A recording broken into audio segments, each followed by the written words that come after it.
Vous l'avez forcément vu hier, ça fait totalement débat, enfin non, ça fait pas débat, ça fait juste chier tout le monde. Les méga-évolutions seront payantes. Oui. Comme vous pouvez le voir, du coup, chacun une saison différente pour l'avoir dans les combats classés. Saison 3 pour Blind Epic, saison 2 pour Gopelin, saison 1, pardon, pour Amphinobi.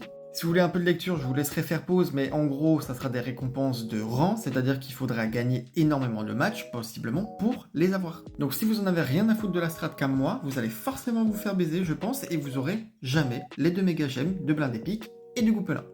C'est dommage puisque c'est les 2 meilleurs, puisqu'Amphinobi est juste à l'envers. Donc j'ai l'impression qu'on est bien parti pour ne pas du tout les avoir pendant notre aventure. C'est extrêmement dommage parce que ce Pokémon, qui est la meilleure méga évolution ever, je vous le dis, hein, ben, je ne pourrais pas la jouer. Et ça m'énerve. Mais ce qui est encore plus énervant, c'est du coup avec la méga dimension ou le jeu qui est déjà à 60 balles si on le prend en démat, on pourra le trouver moins cher à Leclerc ou d'autres trucs. Si on prend le DLC, du coup il a 30$, donc on est à peu près à 80$, 90$ selon ce qu'on prend.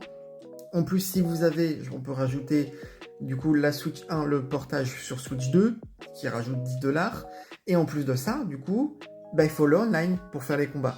Donc on est à peu près à un Pokédex, un remplissage de Pokédex à 100$ à peu près. Un plaisir.